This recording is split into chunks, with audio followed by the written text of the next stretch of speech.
Time for a little overreaction Monday here on Chicago Bears Now. My name is Harrison Graham. I dive into the latest Bears rumors and overreactions, Smokin' Jay style. For those who don't know about Smokin' Jays, we'll explain that a little bit later on in the show. Let's get to it. Teven Jenkins, could the Bears trade him? I'm going to go two Smokin' Jays here. People are talking, and by people, I mean me. I mean people on Bears Twitter. I think this is at least a situation where you have to be open-minded. Now, this would be closer to the trade deadline, certainly, because you'd have to see how other guys are playing over the next few weeks, if an injury pops up, whatever the case may be. But he's left the last two games with an injury, which, by the way, two different injuries. 1 week it was ribs, next week it was an ankle. We know he has back and neck issues. He's not having his best year. He's playing fine, but he's not having his best year. And as of now, he's set to be a 2025 free agent. And remember, coming into the year, Teven and his reps went to the Bears and said, hey, we'd love to open contract extension negotiation talks. The Bears said no. And it was later discussed that, yeah, let's revisit this at the bye week, see how it goes. In other words, can you stay healthy? Are you continuing to play at a high level? Well, the answer to both of those is not really. He's left the last 2 weeks, missed most of the snaps the last 2 weeks.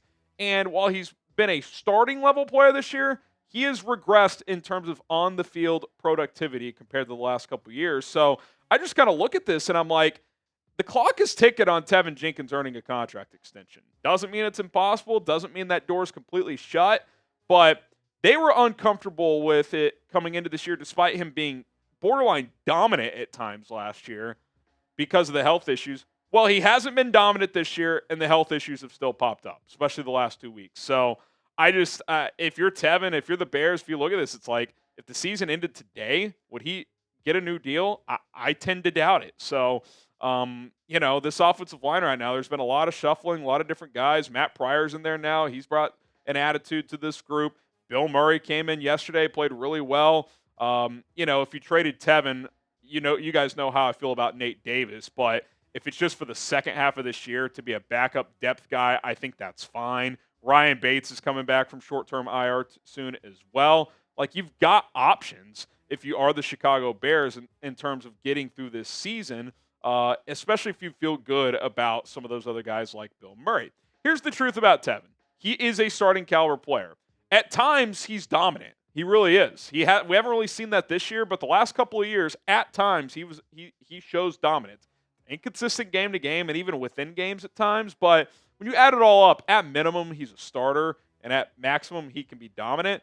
But the bottom line is it's inconsistent and the injuries are a major concern. They just are. Anytime you hear back, neck, now new things popping up, ankle. He seems to have a leg thing that pops up every few weeks.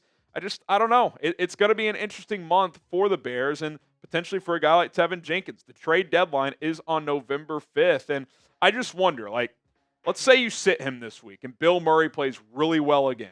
Ryan Bates returns from IR, a player you brought in here for a reason. Are you benching Bill Murray? Are you just blindly going back to Teven no matter what? It's not that he's done anything to lose the job. Sometimes someone just takes the job. Like Matt Pryor, eventually it's like, well, Nate Davis, it's not working. We're going to give Pryor a shot, and he just took the job.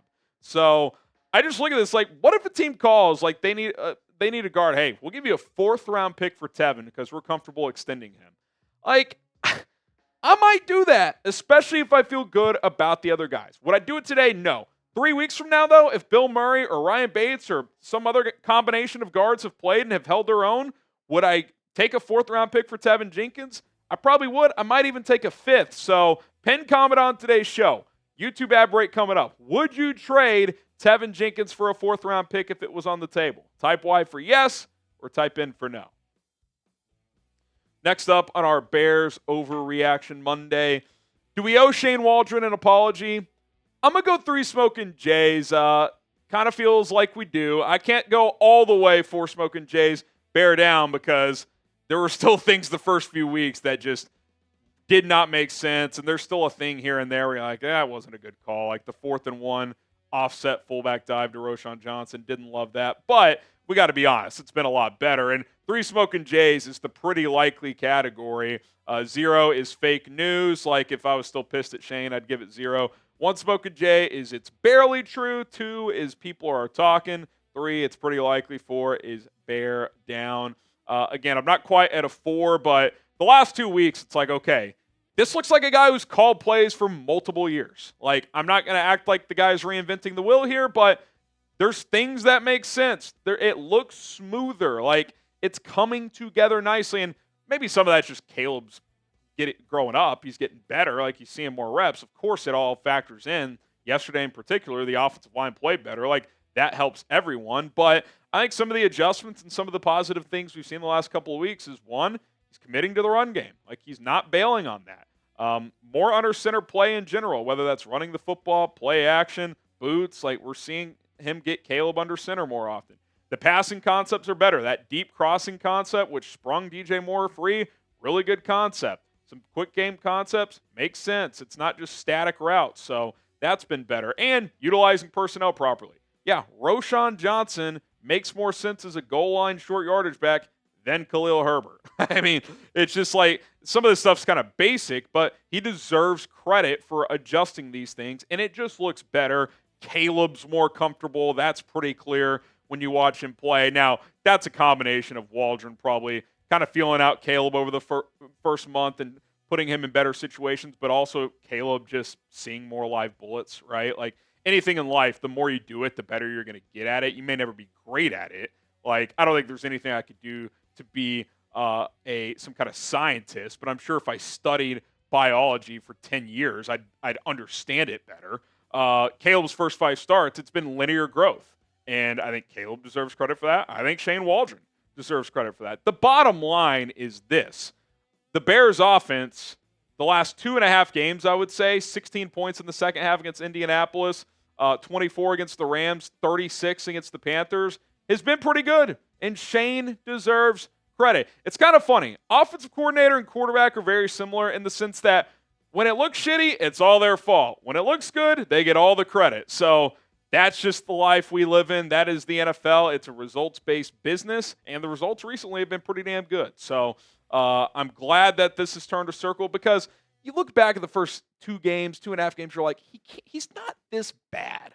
Like, say what you want. There were some flaws with him in Seattle. He's not this bad. And we've seen the last couple weeks, like, yeah, he's clearly not that bad. So the question is how good can it get? Like, can this continue? Can they be successful against better defenses when they play them?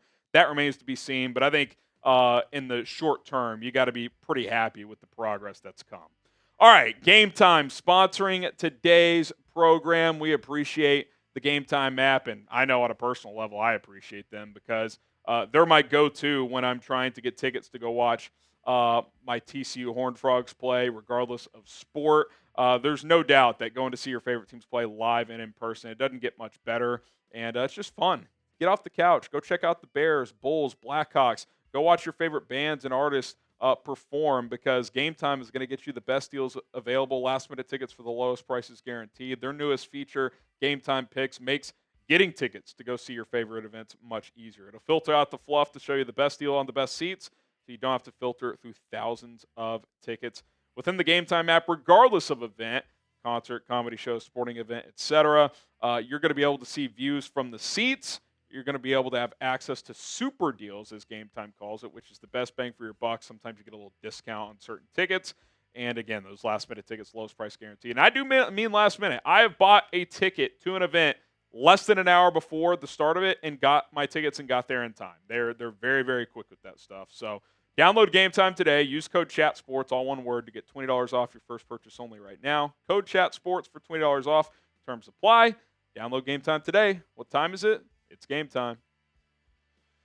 Is the NFC North the best division in football? Well, if I could give this 5 Smoking Jays, I would. 4 Smoking Jays, bear down, FGB. It is the best division in football. Now, could that change over the course of a season? Sure. But right here, right now, it's the best division, and it's really not that close.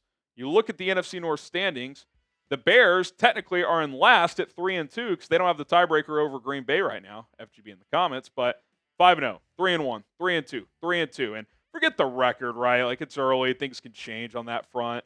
But I think one way to measure how well a team is playing is point differential although it can be skewed early in the season if you have one crazy blowout.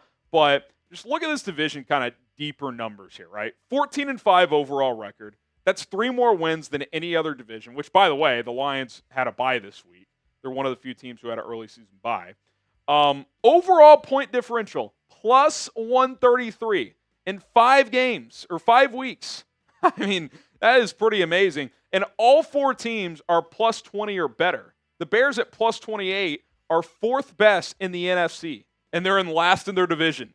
Like, this division is a gauntlet, and I don't know if the schedule maker saw this coming, but the Bears in particular, but a lot of these divisional games in this division, the last 2 months of the year, it's going to be a bloodbath, and that's why if you're Chicago right now, you got to keep winning. You got to find a way to win these games, and that's why the Indianapolis one hurts. You can't dwell on it. It is what it is, but beating the Rams, critical, especially, LA could, once they get healthy, they could make a run in the wild card picture. Beating Carolina, a must-win. No doubt. That's important. And coming up, this is still the window to stack wins before it gets really difficult. Jacksonville and London, I get it. They've played better the last couple of weeks. I'd argue it's a borderline must-win. At Washington in Week 8, not going to be easy. That's 50-50 at best. At Arizona, they just beat the 49ers. Patriots at home. Now, and this is still the easier part. Then you got your 6 divisional games, San Francisco on the road and Seattle over your final 8 weeks. So, these next 4 games, at worst, you got to go 2-2. Really, you probably got to go 3-1, get to 6-3. We broke this down last week. Get to 6-3 and then go 4-4 over your final 8. That gets you to 10-7. Could you get squeezed out of the playoffs in the NFC on a tiebreaker? Sure, but I'm not going to bitch if this team goes 10-7 and misses the playoffs. But I feel like Jacksonville this week at 1-4, despite playing better recently, feels like another must-win. Feels like a game you got to have. And it's unfair early in the year. That's where this is it. That's where this is at right now. It's too difficult of a division, of a conference at this point in the season. So NFC North is a gauntlet. November and December are going to be crazy, and I can't wait to be here for all of it. Is Sunday's game against the Jags in London a must-win? Type 1 for yes or type 0 for no. I can't label it as must of a win as the last 2, just because I think it's tougher than the last 2. Neutral site, Jags play well in London. I'm glad the Bears flew over there on Monday. I think that's smart, but, man, you got to find a way to win this game, in my opinion. All right, that's going to do it for this episode of Chicago Bears Now. Appreciate everybody for tuning in. Busy week ahead as we get you ready for Bears Jags in London.